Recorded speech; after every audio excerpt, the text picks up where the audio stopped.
Will you marry me? How sweet, কি cute তাই না?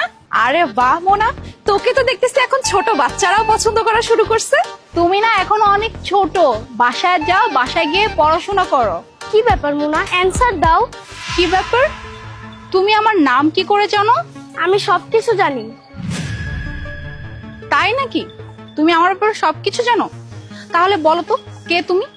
আমি রাহুল, তোমার ভালোবাসা। আচ্ছা রাহুল, তুমি ওঠো, যাও বাসায় গিয়ে পড়াশোনা করো। আচ্ছা, তুমি কি আমাকে ভুলে গেছো? তুমি কিন্তু প্রতিজ্ঞা করছিলা তুমি আমাকে কোনোদিন ভুলবা না। হ্যাঁ সেটা ঠিক আছে, কিন্তু 10 বছর হয়ে গেছে, আর রাহুল তো এই পৃথিবী ছেড়ে চলে গেছে। হ্যাঁ আমি জানি, কিন্তু আমি আবার তোমার জন্য জন্ম নিয়ে আসছি। দেখো রাহুল, তুমি কিন্তু এতক্ষণ যাবত অনেক ফালতু কথা বলতেছো, আর না প্লিজ এখন বাসায় যাও, বাসায় গিয়ে পড়াশোনা করো।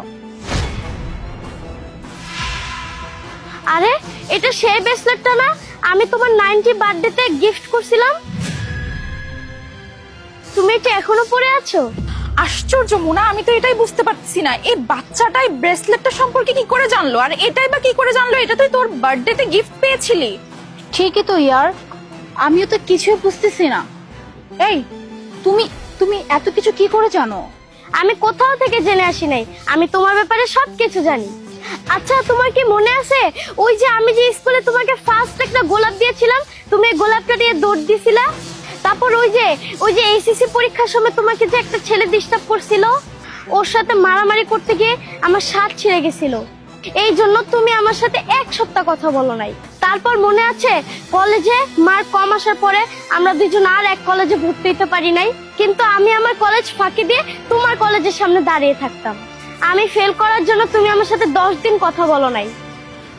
না না না, তুমি তুমি রাহুল কোনোভাবেই হতে পারো না।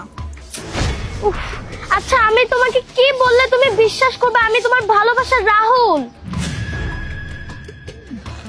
ওকে ওকে, তুমি আমাকে তাহলে একটা কথা বলো, আমরা যেদিন ফার্স্ট একসাথে ঘুরতে গিয়েছিলাম তুমি আমাকে কি নাম ধরে ডেকেছিলে? আমি তোমাকে মন বলে ডাকছিলাম। ওকে, তো তুমি বলো তো তোমার 19 বার্থডেতে তোমাকে আমি কি গিফট করেছিলাম?